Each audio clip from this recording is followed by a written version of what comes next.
বিক্ষুব্ধ জনতার ঢাকা ময়মনসিংহ মহাসড়ক অবরোধ, সড়কের দুপাশে দীর্ঘ যানজট। এলাকাবাসীর অভিযোগ, কথা কাটাকাটির জেরে অটোরিকশা চালক লিটন মিয়াকে হত্যার পর তাকোয়া পরিবহনের চালক মরদেহ ফেলে যায়। এই ঘটনার প্রতিবাদে মঙ্গলবার সকাল 8:30টার দিকে গাজীপুরের শ্রীপুরের নতুন বাজার এলাকায় প্রায় 4 ঘণ্টা মহাসড়ক অবরোধ করে বিক্ষুব্ধ জনতা। তাদের অভিযোগ, এই ঘটনায় মামলা দিতে গেলে হত্যা মামলা নিতে অস্বীকৃতি জানায় পুলিশ। বিচার নিশ্চিতের পাশাপাশি স্থায়ীভাবে তাকোয়া পরিবহন চলাচল বন্ধের দাবি জানান তারা। বুকিং ক্লাস ভাঙ্গেলছে, ভাঙ্গেলানির পরে আর দুজনে তর্ক বিতর্ক হয়েছে। ওই যে তাকোয়ার ড্রাইভারে আর অটোর ড্রাইভারে টাইনে উড়াইছে এই গাড়ির মধ্যে, তাকোয়ার মধ্যে উড়াইছে, পাওয়ের রক কাটছে, গলা কাটছে, কাটতে এই জায়গায় পালাইতে হয়ে গেছে। পুলিশের রুট অ্যাক্সিডেন্ট মামলা, রুট অ্যাক্সিডেন্ট মামলা, এটা কি মামলা হলো? রুট অ্যাক্সিডেন্ট মামলা কি হলো?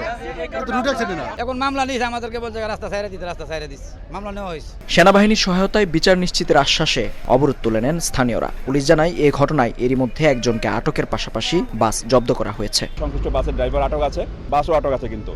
আর সুপারভাইজার যে এজার নামে আসামি, দুজনে এজার নামে আসামি, তাকে আমরা আটকের চেষ্টা করবো এবং সর্বোচ্চভাবে চেষ্টা করব। এর আগে সোমবার বিকেলে ঢাকা ময়মনসিংহ মহাসড়কের শ্রীপুরের নতুন বাজার এলাকা থেকে অটোরিকশা চালক লিটনের মরদেহ উদ্ধার করা হয়। মেহেদী হাসান, সময় সংবাদ, গাজীপুর।